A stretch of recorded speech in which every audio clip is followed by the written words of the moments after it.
C'est sans doute le meurtre qui a mis le plus les Sénégalais dans l'émoi et qui continue d'alimenter les conversations. Il y a quelques jours, Aziz Dabala, célèbre danseur et chorégraphe, a été retrouvé mort dans son appartement à Pikine à côté de son cousin Wali. Un double meurtre d'une rare violence qui a plongé le monde artistique dans la douleur et les Sénégalais en général.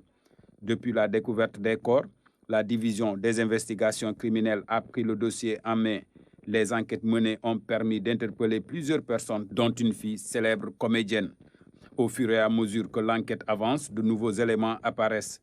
Entendus plusieurs fois par les policiers, ils ont été présentés au procureur du tribunal de Pikine-Guédiawaye qui les a placés sous mandat de dépôt. Un autre drame qui alimente les conversations en ce moment, la mort de Maman Aïcha Ndong. Âgée de 14 ans, elle avait été portée disparue depuis 48 heures.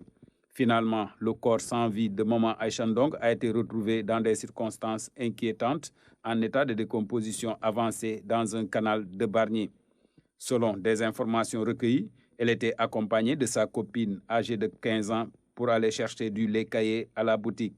Un aller sans retour, tandis que sa copine est rentrée chez elle. Interrogée, elle affirme que Maman Aïcha n'est jamais allée à la boutique avec elle. Actuellement, sa copine est dans les mains de la police. À Grand Yoff, le nom de Hamidou Diallo restera longtemps dans la mémoire collective. Cet individu a reçu une balle au moment où il allait porter secours à une personne victime d'agression. Un autre quartier, un autre drame. Cette fois-ci à Yeumbeul. Les faits ont eu lieu ce mardi. Une bagarre entre un homme et son neveu a viré au drame. L'oncle âgé de 30 ans a poignardé son neveu de 18 ans. La police de Yeumbeul a arrêté le présumé auteur du crime.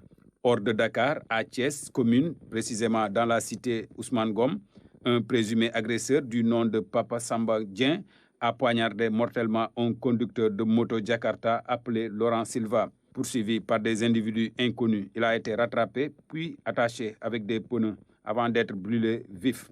Des meurtres qui alimentent les conversations dans les salons, rues et grandes places. Ils posent la question de l'insécurité dans nos quartiers.